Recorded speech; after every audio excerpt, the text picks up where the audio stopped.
귀한 찬양 감사드립니다. 주님께서 영광 받으신 줄로 믿습니다. 예슈아는 그 히브리 이름입니다.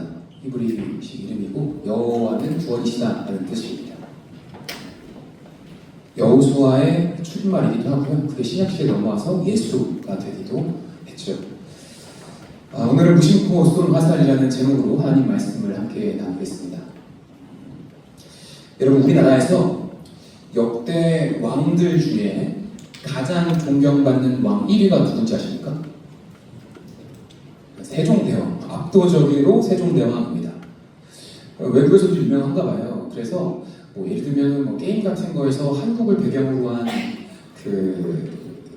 게 있을 때 한국의 대표적인 영웅 캐릭터 딱 등장하면 세종대왕 무조건 나와.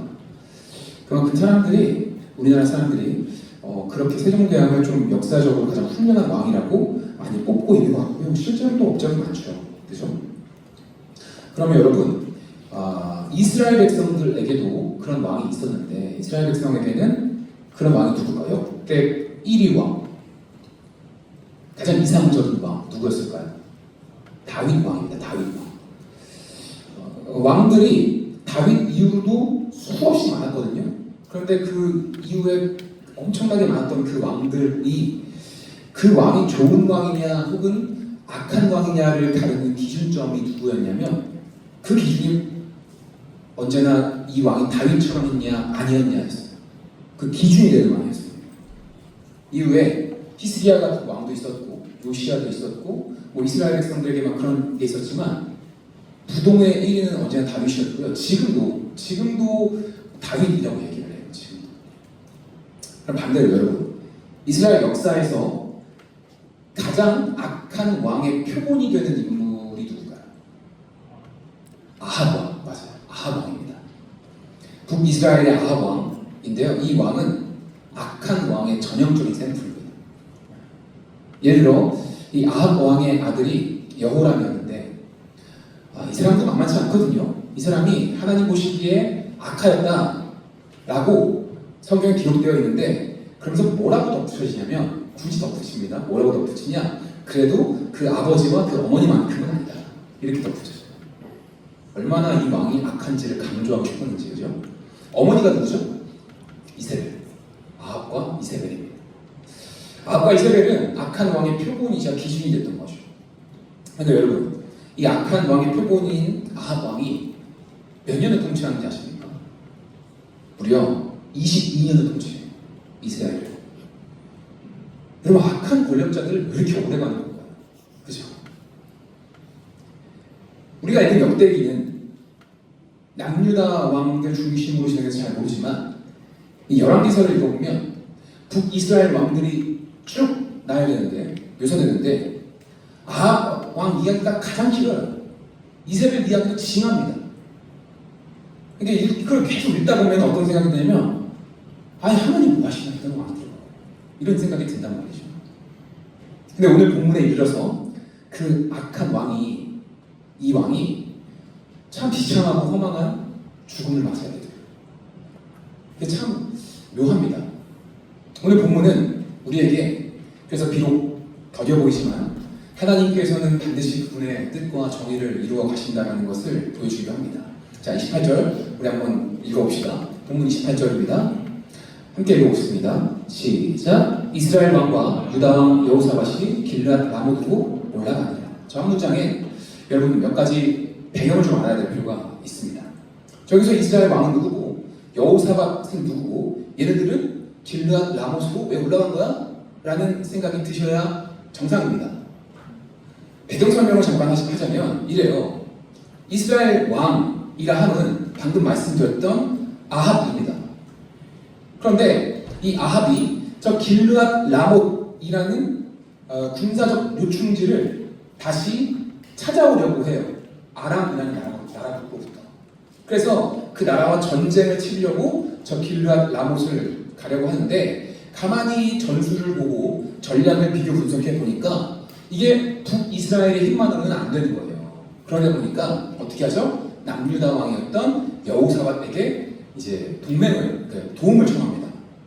우리 같이 가자. 같이 가서 찾아오자. 그러니까 저 여호사밧, 남유다 왕 여호사밧은 그래도 괜찮은 왕이었거든요. 괜찮은 왕이었어요. 그래서 그런데 여기서 북이스라엘 아합 왕과 손을 잡습니다. 왜냐하면 이 둘은 사돈이었거든요.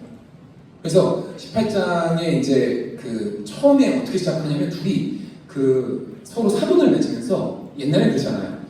그 전략적인 어떤 그 전략적 정치적 관계를 맺는 거죠.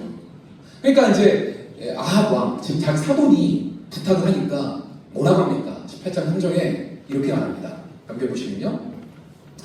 이스라엘 왕 아합이 유다 왕 여호사밧에게 이르되 당신이 나와 함께 길랏 라못으로 가시겠느냐 하니 여호사밧이 대답하되 나는 당신과 다름이 없고 내 백성은 당신의 백성과 다름이 없으니 당신과 함께 싸우리이다 하는지라. 네가 나니가 하는 거죠. 네가 나니가 같이 싸우자. 그러니까 내 백성이 당신 백성이고 네가 내고 내가 아니다. 같이 가자. 이렇게 된 겁니다. 전쟁 시작합니다. 자, 근데 한 가지, 이 남유다 왕은 좀 괜찮은 왕이라고 했잖아요. 남유다 왕이 한 가지 제안을 합니다. 우리가 전쟁을 하더라도 우리가 하나님의 백성들인데 우리가 하나님께 한번 물어보고 합시다. 이 전쟁이 가한 건지 아닌 건지. 그렇게 아합 왕한테 물어보니까 아합 왕이 어떻게 하냐면 북이스라엘에 400명의 선지자들을 모읍니다. 모아가지고 물어보죠. 전쟁에 갈까 말까, 갈래 말래 물어보는 겁니다. 자, 그랬더니 그 모인 400명의 선지자들은 사실은 그 아합 왕과 어떻게 보면 정치적으로 엮여있는 그런 거짓 선지자들이었어요. 그래서 우리로 치면 뭐 일종의 국가 조찬 기도회 같은 거 만들어 놓고 그 앞에서 대통령이 거기 모인 목사님들한테 물어보는 거죠. 이 정책에 대해서. 그럼 어떻게 대답하겠어요? 아무리 그게 뭐 별로여도 저 같아도 용기 있게 대통령님 그건 아니다 이렇게 말 못하겠거든요. 하물며 무소불위에 권력 가진 왕인데 왕 앞에서 그 400명의 선지자가 왕이 어떤 말을 하는지 빤히 아는데 뭐라고 대답하겠습니까? 아이고 아합왕님 전쟁에 나가기만 하면 승리합니다. 무조건 가시죠. 무조건 이건 갑니다. 한결같이 얘기하는 거예요. 자, 그런데 그 남유다의 이 여호사밧 왕이 그걸 가만히 듣고 있다가 한 번 더 물어보죠. 혹시 여기 모인 400명 말고 선지자가 더 있습니까? 그랬더니 아합 왕이 그 미가야라는 선지자가 한 명 있긴 한데 걔는 좀 별로야. 이렇게 얘기하는 거죠. 왜? 미가야는 거의 유일하게 이 아합 왕의 귀에 듣기 별로 안 좋은 얘기를 하던 선지자였거든요. 그래서 걔 싫어해 라고 얘기했더니 그러지 말고 그 사람한테도 한번 들어봅시다 하고 데려와서 예언을 시킵니다. 그랬더니 자, 이 미가야 선지자는 뭐라고 합니까? 단 한 명, 400대 1인데 단 한 명의 미가야 선지자는 뭐라고 하냐면 전쟁을 하면 북이스라엘은 목자 없는 양같이 흩어질 것이고 아합 왕 당신은 죽을 겁니다. 이렇게 얘기를 해요. 직언을 합니다.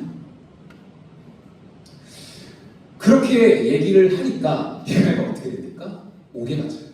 감옥에 갑니다. 감옥에 갇히고요. 아합 왕은 자기 듣기 좋은 말을 해줬던 400명의 선지자 말을 듣고 전쟁에 나갑니다. 자, 여기까지가 오늘 우리가 읽은 본문의 그 배경인 거예요. 자, 이렇게 전쟁에서 승리할 거라고 400명의 선지자들의 말을 믿고 나아간 아합 왕과 그리고 여호사밧 어디로 갔죠? 길랏 라못이라는 곳으로 갑니다. 그런데 여기서 아합 왕이 참 치졸하고 찌질하고 볼성사나 볼품없는 전략 하나를 세웁니다.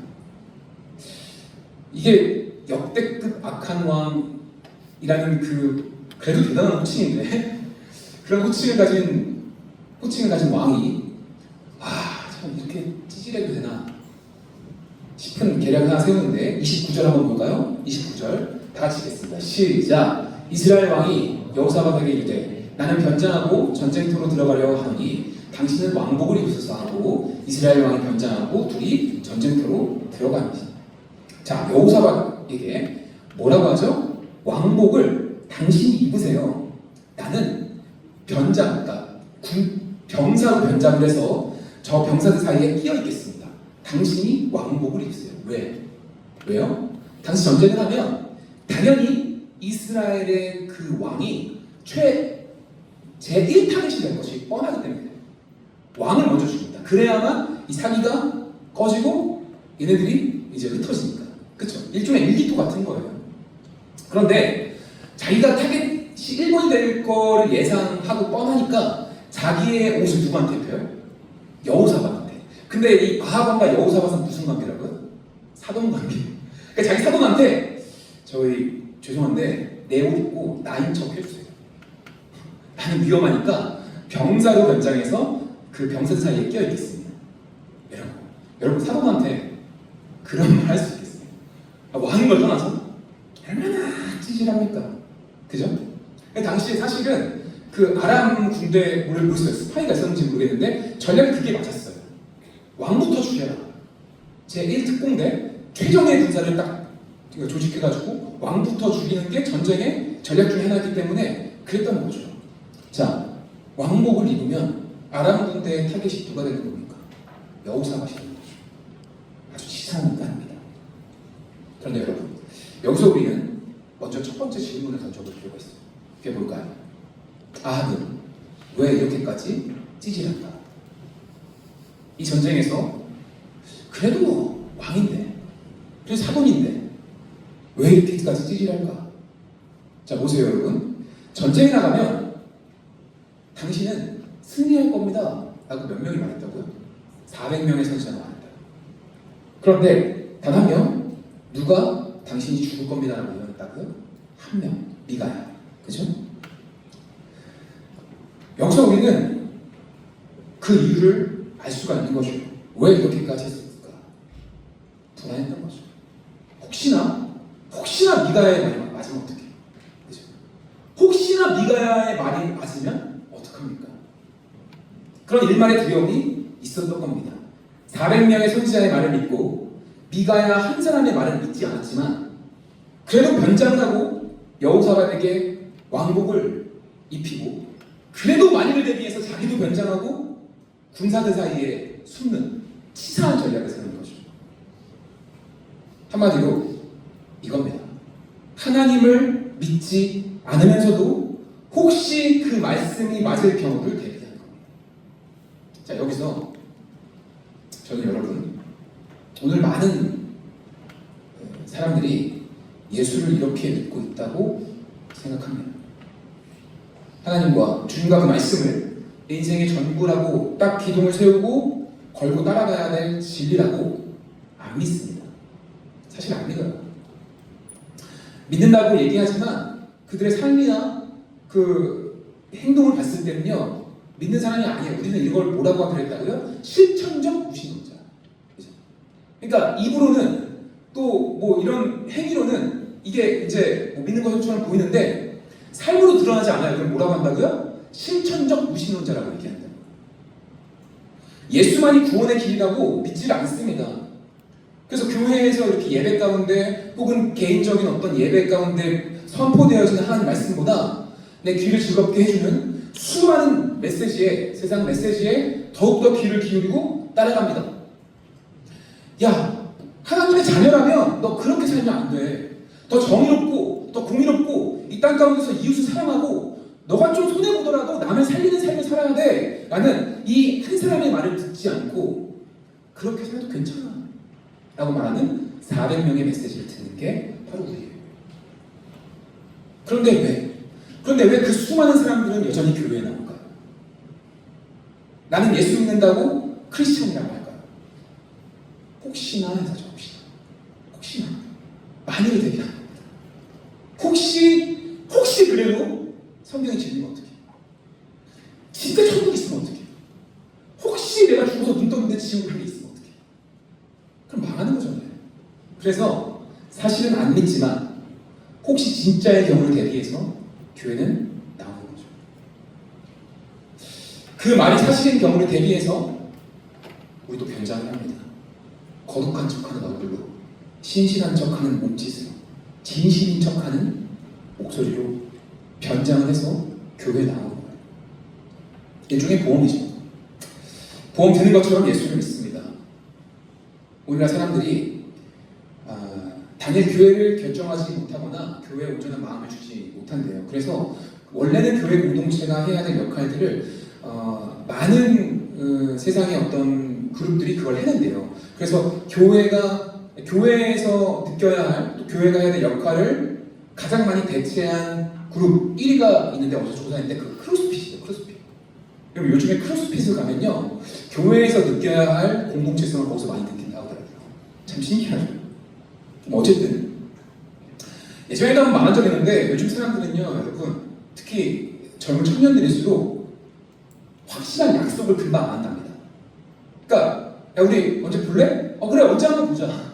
이런 식의 어중띠. 다음 주 토요일에 시간돼? 내가 좀 보고 한 목요일쯤 말해줘도 돼? 질질 끄는 거죠. 계속. 왜요? 대답을 잘 안 해요. 카톡 이렇게 하면은 이렇게 봤는데도 흐름들 안 본 척. 요즘에 카톡 업데이트 돼가지고 안일십 기능이 공식적으로 나타났답니다. 정말 여러분 이제 혼란의 시대에 살게 됐어요. 어떡합니까? 그죠? 그런데 왜 사람들은 그렇게 약속을 확실하게 안 할까요? 왜냐하면 혹시 더 좋은 약속이 생길까 봐. 혹시 내가 이거보다 더 하고 싶은 게 생길까 봐 끝까지 약속을 안 하고 미룬답니다. 우리가 예수를 이렇게 합니다. 그러니까 내 인생에 어떤 세계관이나 기초와 기둥을 또 성경으로, 말씀으로, 예수 그리스도로 그 가르침으로 세우는 것이 아니라 미루는 거죠. 혹시 좀 더 좋게 나면 어떡해, 이라는 겁니다. 여러분, 우리가 예수를 믿는다는 것은요, 단순히 나중에 죽어서 천국 가려고 믿는 게 아니에요. 제가 누누이 말씀드렸잖아요. 그거 하나만 있었다면 우리 사실은 이렇게까지 할 필요가 없습니다. 예수를 믿는다는 것은 만일을 대비하는 게 아니에요. 400대 1에서 1에 내 인생을 던지는 겁니다. 400개의 메시지를 믿으면서 만일을 대비해서 그 1을 준비하는 게 믿음이 아닙니다. 그건 믿음이 아니에요. 혹시라도 여기에 보험 드는 마음으로 와 계신 분이 계신다면 결단하시기를 바랍니다. 예수 외에 다른 길 없습니다. 예수 외에 다른 길 없습니다. 돌아갈 길 없습니다. 배수이전 치십시오. 그게 믿음입니다. 자, 아하방의 최후를 볼까요? 아하방은 이 미가야의 예언을 안 믿었지만 혹시라도 일어날 수 있는 그 일을 대비하기 시작했습니다. 변장을 하고 전쟁터에 나갔어요. 그리고 자기의 대리인을 세웠어요. 그러자 실제로 적군 그 아람 왕이 부하들에게 명령을 하죠. 얘들아, 그 말씀 보면 알겠지만, 야, 큰 자나 작은 자나 다른 자들하고 싸울 필요 없다. 오직 북이스라엘 왕만 찾아서 그만 죽이면 된다. 라고 하자 그들이 왕을 찾는 거예요. 어디 있나? 이렇게. 그러다가 누굴 발견합니까? 그 옷을 입은 여호사밧을 발견하죠. 여호사밧을 발견해서 죽이려고 드는데 이 여호사밧이 오늘 본문 말씀을 보니까 도망치면서 소리를 지릅니다. 뭐라고 소리 지렀을까요? 오늘 본문에 안 나오지만 나 아니야 그랬을까요? 소리 지르다 라고 말했던 오늘 본문의 그 원어를 보니까 자크라고 하는데 보통 구약에서 그건 하나님께 도움을 구할 때 부르짖는 그때 쓰여지는 표현으로 쓰입니다. 그러니까 우리는 유추해 볼 수 있겠죠. 주님을 찾았다는 거예요. 하나님을 찾았다는 거죠. 여호사밧이. 그랬더니 이 아랍의 군대들은 이상한 걸 깨달은 거예요. 아합은 하나님을 찾지 않는데 쟤는 하나님을 찾네? 쟤 아니다. 이렇게 깨닫고 돌아갑니다. 그렇게 살아요. 여호사밧은 오히려. 그리고 하나님의 도심 속에 아합왕이 아닌 걸 알고 돌아가는데 그 긴박한 상황 속에서 기가 막힌 일이 벌어집니다. 33절 우리 다 같이 한번 읽어봅시다. 시작. 어떤 사람이 무심코 활을 당겨 왕이 그의 병거 모는 자에게 이르되 내가 부상하였으니 내 손을 돌려 나를 진중에서 나가게 하라 하였으나 어떤 사람이 무심코 아이쿠 하고 활을 쐈어요. 무심코. 근데 이 무심코라는 말의 의미는 목적 없이 의도하지 않게 아이쿠 손이 미끄러졌네 하고 쐈는데 그러니까 누굴 맞춰야겠다고 생각하고 쏜 게 아니에요. 그런데 그냥 타겟을 정하지 않고 쐈는데 어디로 갑니까? 부하들 틈바구니 속에서 변장하고 있었던 아합에게 정확히 날라갑니다. 갑옷을 입고 있었는데 그 갑옷 솔기에 정확히 꽂힙니다. 갑옷 솔기라고 하면 뭐냐면 갑옷에 붙어있는 금속의 이음새 부분을 말하는 거예요. 거기에 여러분 화살이 맞을 확률이 얼마나 될까요? 전문가가 아주 정교하게 노리고 쏴도 그 상황 속에서 얼마나 정교하게 거기에 맞을 수 있겠습니까?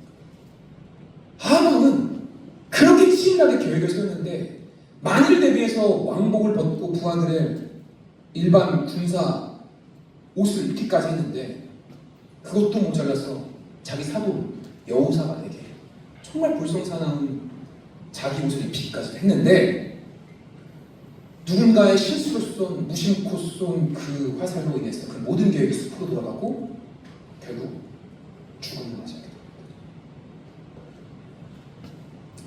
자, 그런데 우리는 알죠. 그것이 무심코 쏜 우연의 화살이 아니라 하나님의 필연의 화살이었다는 것을.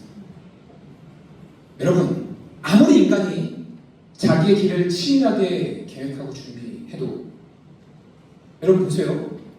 내 미래를 위해서 돈을 모으고 계획을 세우고 노후 준비를 하고 혹시나 하는 마음에 보험 들고 혹시나 하는 마음에 보험 드는 심정으로 이 신앙까지 가져고 그렇게 인생 다 잘 하려고 준비한다 할지라도 우리 인생 이끌어 나가는 힘은 우리의 완벽해 보이는 그 계획에 있는 게 아니라 우연을 가장한 하나님의 섭리 가운데 있습니다. 그래서 우리는 압니다. 청년 여러분, 한번 가만히 생각해 보세요. 여러분의 인생을 여기까지 이끌어온 것이 내 계획과 내 준비였습니까? 내 계획했던 대로 난 지금 여기 다 됐어 하는 분 계십니까? 여러분 놀라운 사실을 알려드리자면 10월이 이제 거의 다 갑니다. 그러면 2025년은 2달이 채 안 납니다. 그럼 올해가 대부분 갔다고 봐야 되는데 여러분 올해 최소한 계획했던 몇 가지를 한번 생각해보세요. 다 이루어졌습니까? 아니면 올해 이루어진 것들을 한번 떠올려보세요. 계획한 것들이 있습니까? 저는 없어요. 생각해보면 여러분 우연히 만난 그 사람, 우연히 겪게 된 그 일, 우연히 들었던 어떤 말씀, 그 많은 우연들이 모여져서 지금 제가 여기에 있는 거예요. 그런데 또 돌이켜보니까 그것이 우연을 가장한 하나님의 은혜이고 섭리였다는 사실을 도저히 부인할 수가 없습니다. 제 인생 이야기를 한번 짧게 해보고자 합니다. 여러분 저는 모두 아시겠지만 중학교 1학년 때 처음으로 인생에서 큰 어려움을 겪습니다. 왕따 당했는데 너무너무 힘들었어요. 정말 그 어린 나이에 죽고 싶다는 생각을 했을 정도였습니다. 그러다 보니까 그 한 년이 지나서 중학교 2학년 때 새로운 반을 맞이했을 때 제 마음속에 정말 큰 열망 하나가 있었는데 그게 뭐였을까요? 아, 친구를 사귀고 싶다. 친구 너무너무 사귀고 싶다 했는데 다행히도 우연히 어떤 친구를 사귀게 돼요. 그 친구하고 참 베스트 프렌드가 되는데 이 친구가 한 여자애를 좋아합니다. 근데 그 여자애가 아주 신실한 그 신앙인이었어요. 그래서 기독교 동아리를 막 하던 친구였는데 이 친구가 그 여자를 좋아하니까 자기가 그 기독교 동아리 들어가야겠다는 거예요. 그러니까 제가 저거 도와달래요. 저 어떻게 했습니까? 아, 당연히 도와줘야지 하고 물론 모태신앙이었지만 그 신앙은 별로 없었어요. 어쨌든 간에 그 친구가 그 기독교 동아리에 들어가게 됩니다. 거기서 그 기독교 동아리를 담당하는 목사님을 만나게 되는데 그 목사님은 지금도 교제하고 있는 제 의인 같은 목사님이세요. 그 목사님이 질질 끌고 간 수련회에서 저는 하나님 만나게 돼요. 자 보세요. 그게 어떻게 또 번지나. 그리고 나서 저는 꿈도 희망도 없었는데 아 주님 위해 살아야겠다. 그리고 목사가 되기로 다짐합니다. 그게 이제 그러면서 고등학교 1학년이 돼요. 1학년이 돼서 저희 집안이 이제 교회를 좀 옮기게 되는 상황이 돼서 제가 부모님께 저는 따로 가겠습니다 해가지고 그 목사님의 교회를 가게 됩니다. 갔더니 그 목사님이 이제 맞이해 주면서 임원을 하게 됩니다. 그리고 찬양 인도도 하게 되고 막 그러다가 보니까 그렇게 하다 보니까 어떻게 살이 쫙 빠지게 됐어요. 좀 뺀 것도 있죠 제가. 근데 그때 식단을 해야 되니까 제가 고등학교 때 급식을 안 먹겠다 했어요. 안 먹겠다 그러고 그냥 제 나름대로 막 도시락 싸고 다니고 했습니다. 살좀 쫙 빼고 굉장히 여러분 보시는 바와 같이 멋있어졌습니다. 네, 멋있어졌습니다. 불행인 건 남고였어요. 그때 남녀 공학이었다면 지금은 제가 없었을지도 모르겠어요. 남고였어요. 어찌됐든 간에. 근데 이제 그렇게 한번 살을 빼고 나서 이제 이쯤하면 된다 하고 다시 급식을 먹으려니까 그게 월 말에 이제 다음 달 급식을 이제 계산하고 이러거든요. 학기 중으로 했나? 하여튼 기억이 잘 안 나는데 어쨌든 그 중간에는 뭔가 급식을 먹을 방법이 없어요. 딱 하나 있었는데 그게 뭐였냐면은 그 배식 도우미를 하는 거였어요. 자원에서. 그 애들 퍼주는 거 있잖아요. 그걸 하면 그 사람은 급식을 공짜로 먹게 해줬어요. 단 그러면 점심시간 내내 그것만 해야 돼요. 밥만 먹고 끝납니다. 그래서 어쨌든 간에 밥은 먹어야 되니까 그걸 했어요. 하면서 배식 도움을 하는데 저는 문과였고 제 옆에 이과 학생 한 명 있었어요. 남자애. 걔랑 저랑 항상 짝꿍처럼 이렇게 배동을 해서 밥을 같이 먹게 됐는데 얘랑 그렇게 만나서 친해졌죠? 근데 이 친구가 세상에 그렇게 신실한 크리스천인 거예요. 얼마나 좋아요 둘이. 그래가지고 그때 이제 친해져서 막 놀다가 야 우리 목요 찬양 집회를 가자. 그래가지고 둘이서 목요일마다 야자를 재고 막 찬양 집회 다니고 그랬어요. 친해졌죠. 그리고 나서 이제 고3이 되고 더 이상 야자를 짤 수가 없는 상황이 되었고 자연스럽게 이제 우리는 문과니까 그것도 달랐으니까 멀어졌고 그렇게 그 친구와는 자연스럽게 멀어지게 됐습니다. 그리고 저는 20살이 됐고 이제 신학교에 갔고 사역을 바로 시작했어요. 사역하다가 이제 21살 때 사역을 사임하고 이제 한 군대를 입대하려고 준비 중에 있었습니다. 한 3달 정도 남았어요. 이때 전까지. 근데 어디 등록해서 교회 다니는 것도 웃기잖아요. 그래서 그냥 교회 탐방이나 다녀야겠다 하고 아문버스나 탔습니다. 부평으로 가는 아문버스. 제가 인천에 살았으니까.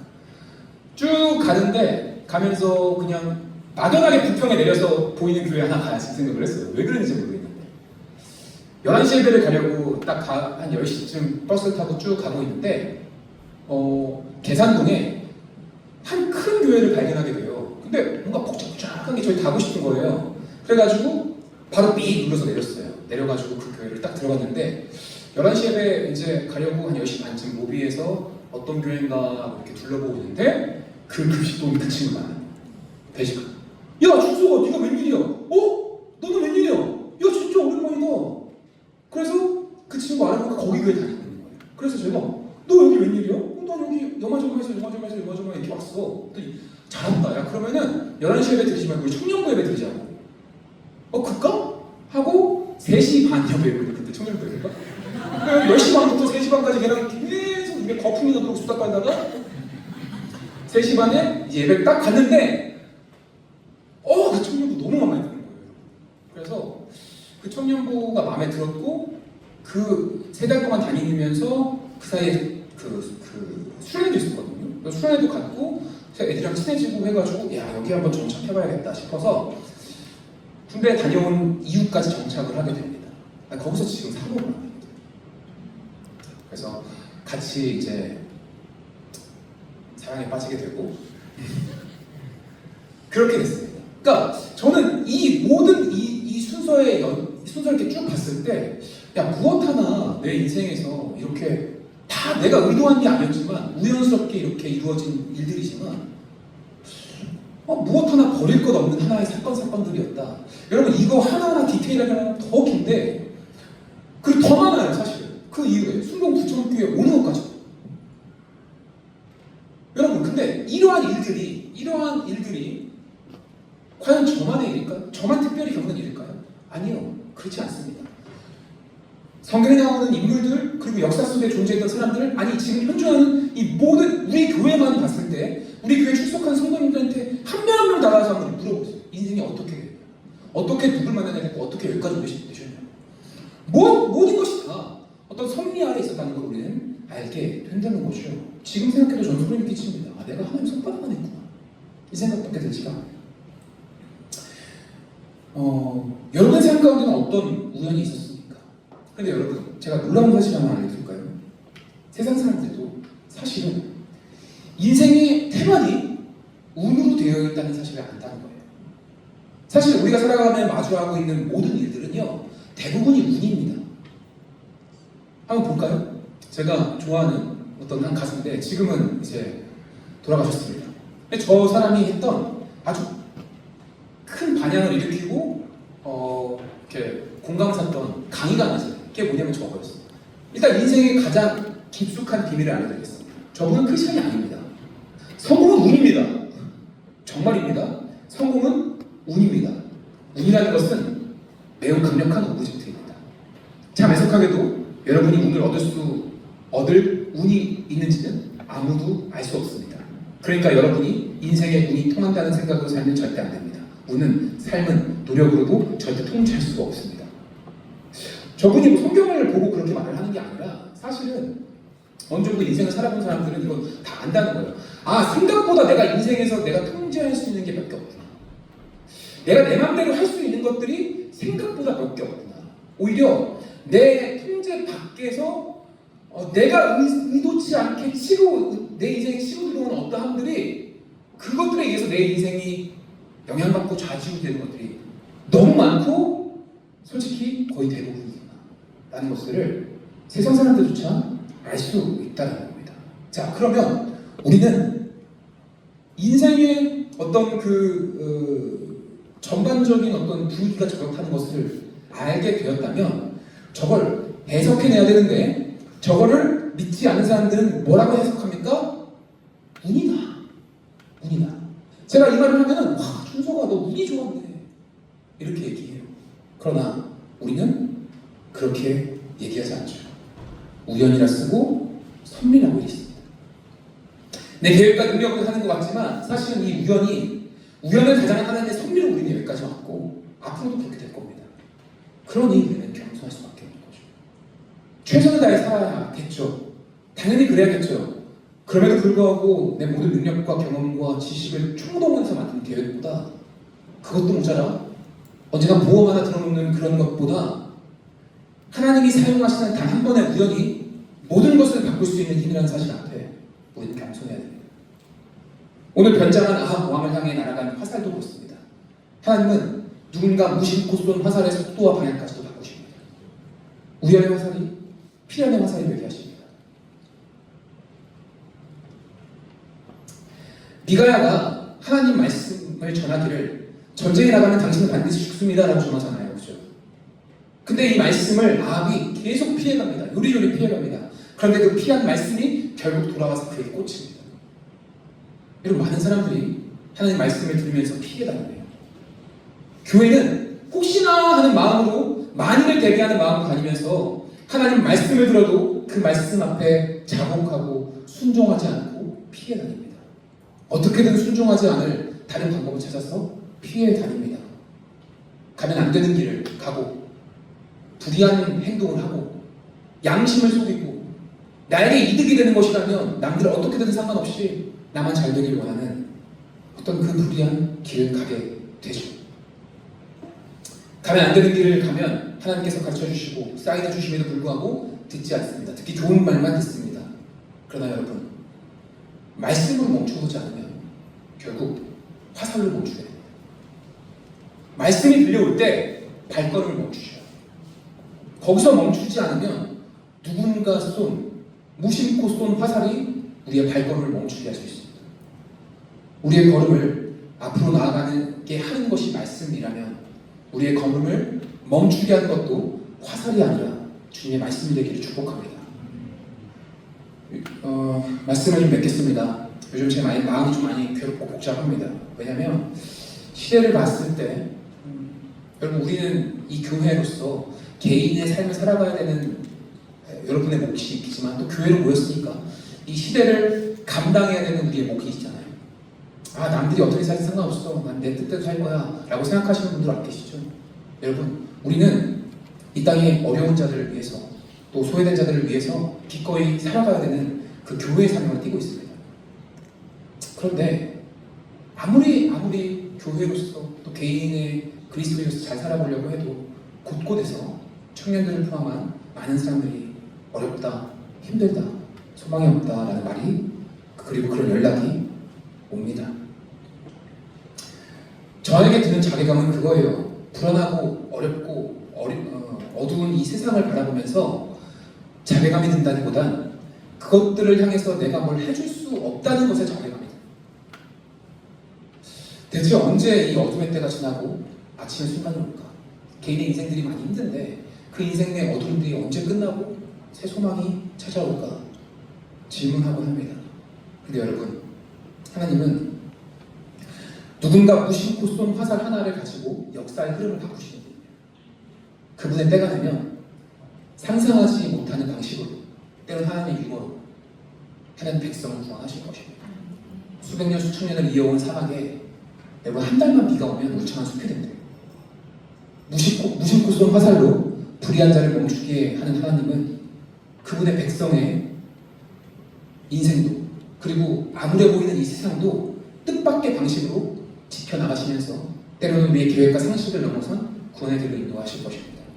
이것을 인정하고 알 때 우리는 우리의 계획과 우리 삶을 향한 수많은 이 정도면 내가 완벽하게 내 인생을 통제할 수 있어 라고 하는 그 생각들로부터 벗어나서 주님 앞에 겸손하게 무릎 꿇을 수 있을 거예요. 여러분, 그러니까 살면서 내 계획이 무너진다 할지라도 너무 절망하거나 실망하지 말고 세상으로 인해서 무너지는 마음들 혹은 희망을 잃어버린 여러분의 마음들 다시 무너졌고 주님의 하실 일을 기대하면서 말씀 한마디를 내 삶을 지키는 또 하나의 보험 정도로 여기지 마시고 내 인생 전부를 던져야 하는 살아계신 하나님의 말씀을 믿고 살아가는 청년이 되기를 축복합니다. 함께 기도하겠습니다. 찬양팀 나오셔서 도와주시기 바랍니다.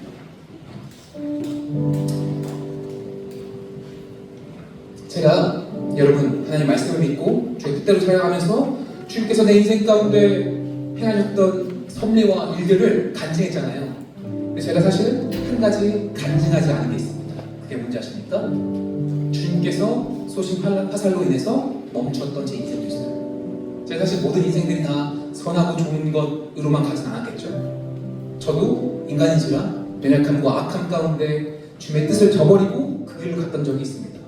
그럴 때 명확하게 주님께서 준서가 그 길은 아니다, 내가 원하는 길이 아니다, 선한 길이 아니다 라고 말씀하실 때에 정말 외면하고 싶을 때가 있었어요. 그럴 때 때는 주님께서 환경을 트시고 나에게 어쨌든 좌절감을 주시고 어쩔 땐 거절과 그죠? 이런 것들을 통해서 그 쏜 화살로 제 인생을 멈출 때가 있었어요. 지금이라도 돌이켜보면 그것조차 안 됩니다.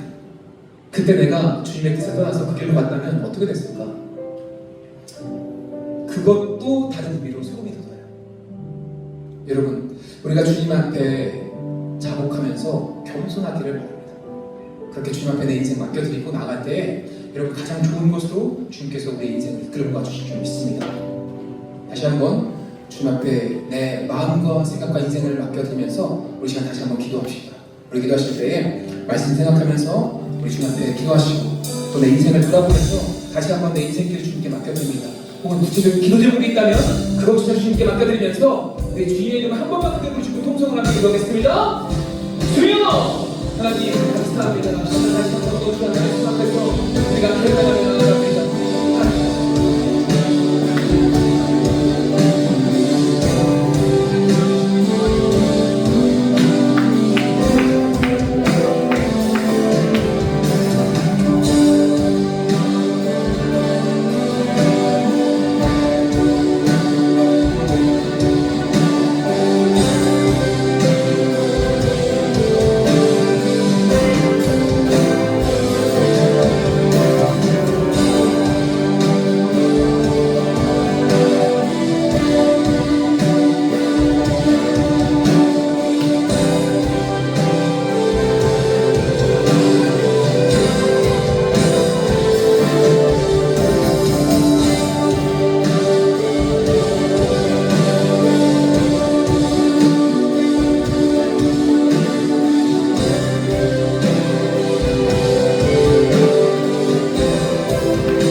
겸손하게 순종하는 아버지 우리 청년들을 아버지 주여 이 시간 기억하여 주시옵소서.